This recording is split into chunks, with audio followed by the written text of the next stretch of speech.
A loaded batch of NFL trade rumors set to come up on today's show. Before we get there, if you want daily NFL updates, the news, the rumors, power rankings, playoff stuff, all of everything else in between as well, you've come to the right spot here at Chat Sports. Hit that sub button for free right now.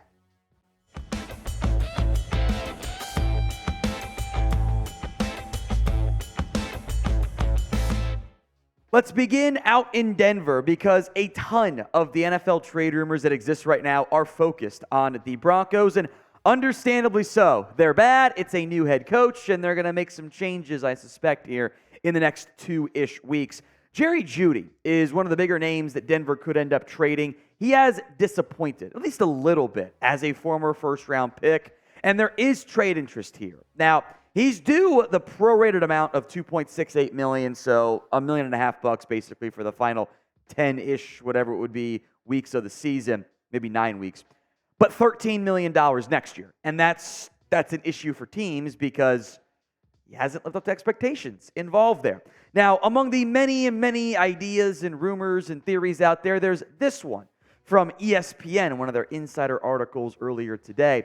They had Jerry Jeudy going to the Chiefs, an in-division trade for what would amount to a late third-round pick. It is worth mentioning, allegedly, Denver at the draft last year was asking for a first-round pick for Jerry Jeudy. Obviously, no one stepped up. Now the value is lower because he hasn't been as good so far this season. His numbers are down. He's got 20 catches for 222 yards. It's not like that's very good. That's kind of disappointing. He was much better down the stretch last year in 2022, but he's been really inconsistent, and he's been injured at times as well. I think a third is about the right value for him in the end. Now, Jeudy is not the only Bronco who could very well end up being moved. Some players who have been at various points to various degrees of possibly being moved have been mentioned as trade candidates. Judy's running mate on the outside, Cortland Sutton. Josey Jewell at linebacker. Justin Simmons, the safety. Garrett Bowles, the offensive tackle. Now, Simmons and Bowles are a bit pricey, so is Sutton. That could be a red flag for some teams. Jewell's other linebacker, Alex Newton. I bet they move one of those guys to get more snaps for Drew Sanders, who this Sean Payton-led crew drafted. Lloyd Cushenberry at center could be shopped. There aren't very many good linemen available. He's at least somewhat passable. Samaje Perine was an offseason addition and has already fallen out of favor. The Bengals should go get him, by the way, bring him back to Cincinnati. Mike Purcell's a veteran defensive lineman, the exact guy you could get a 7th-round pick in exchange for. A lot more trade rumors, of course, to come. From now until the NFL trade deadline, which is less than 2 weeks away, 9.5 trades, over or under. Get your predictions in for me at the pinned comment of today's video. So if the ad comes, take advantage. Go vote. O for over, or 10 or more. U for under, 9 or fewer. Hunter Renfrow, I think, is, if you're looking at like the most logical trade candidate, this has to be one of them. The reporting has been the Raiders are trying to trade Hunter Renfrow, and I mean, it makes sense. He's not being used in Las Vegas. It's a 1,000-yard receiver who the Josh McDaniels regime paid and then went, okay, now we're not going to play him anymore. It's really weird. It doesn't make sense. Maybe there's more going on. Maybe Renfrow's, as he gets older, has lost a full-fledged step. The money's an issue here. He's due $7 million over the course of the year, around that figure. So it's maybe 3.5-ish if you get the prorated, the amount that's due. Raiders might have to eat some of that money. It's fine if you get a draft pick back, right? I mean, the guy's got to catch a game. He went from being a 1,000-yard receiver. Josh McDaniels comes in, and over the course of a regular season, he's not even to 400 yards. It doesn't make sense. His usage is stunning in Vegas with McDaniels. A trade makes so much sense. I think Buffalo would be a fun fit for him. I'm sure there are other teams. If you need a slot receiver, especially if the Raiders are down to eat some of the money involved, Renfro's an obvious trade target who I think has to be flipped by Vegas. Now, today's show is made possible by Prize Picks. It is the fastest and easiest and most exciting way to play daily fantasy sports. It takes you like 60 seconds to make your picks. That's it. And you're not making picks against, other people. It's not the pros and the sharks you're going up against. It is just you against the numbers. You pick more than or less than on 2 to 6 player stat projections and watch those winnings roll in. They also offer weekly promotions to make it even more fun. You can mix and match NFL and college football, NFL and NBA. They have you covered over at Prize Picks. Here are my picks for the weeks. I'm going to go back to the flex play, which means I need to get 2 out of 3 right to take home some profit there. Tyreek Hill, I'll take more than a half touchdown, so 1 TD by Tyreek Hill. I'm going to go less than Michael Pittman receiving yards, 58.5. It's the Browns defense against the Colts and Gardner Minshew. I think they're going to stifle them. And Lamar Jackson, more than 219.5 passing yards. I think he'll have a good day against a Lions defense that is solid, but I think can be beat as well.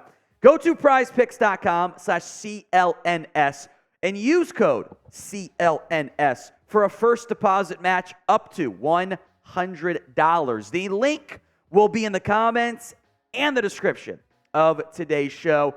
But again, folks, it's prizepicks.com/CLNS and use code CLNS for that first deposit match up to $100.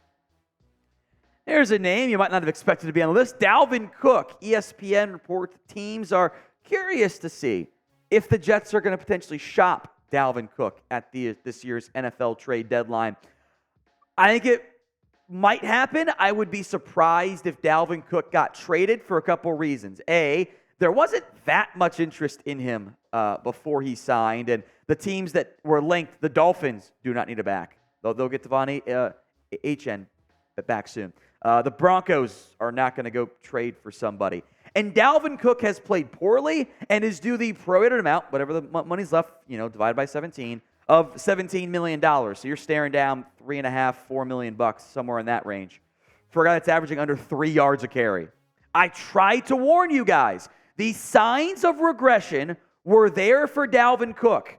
And it's actually been even worse than I thought it was going to be. I thought maybe he's going to be sub 4 yards per carry. He's sub 3. Maybe a better offensive line, better situation will help, but Breece Hall's been way better than Dalvin Cook, by the way. So I don't think there'd be that much interest in him with the way he's played so far this season. Put your trade ideas for me in the comments section. Have some fun. Get that NFL trade machine going, bust it out. See what trades you guys can come up with here with less than 2 weeks to go until this year's NFL trade deadline. Danielle Hunter is next up, as there have been plenty of rumors around the Vikings trading away pieces like Hunter. ESPN and The Athletic reporting there's interest in him, so you got the old multiple sources from multiple outlets saying that's the case. Money isn't ideal. It's $11.5 million. That's doable for most teams. They could always restructure, bring it down a little bit more because Hunter is very productive. He's a great football player. A very interesting trade idea included, by the way, in this one from ESPN. The Raiders go get Hunter. The Vikings get a day 2 draft pick. Is that a second? Is that a third? I don't know. Maybe it's conditional based on if the Vikings make the playoff or the Raiders make the playoffs or not. But shopping Hunter does make sense. He's doing it again. He is again going to have a double-digit sack season. He has been awesome this year for Minnesota. That team has not lived up to expectations. They allegedly don't want to shop Kirk Cousins, but they seem disinclined to pay Hunter long-term. So as a rental, I wouldn't totally rule out at least a second-round pick being the inevitable trade value for Hunter. Some other trade candidates to monitor here.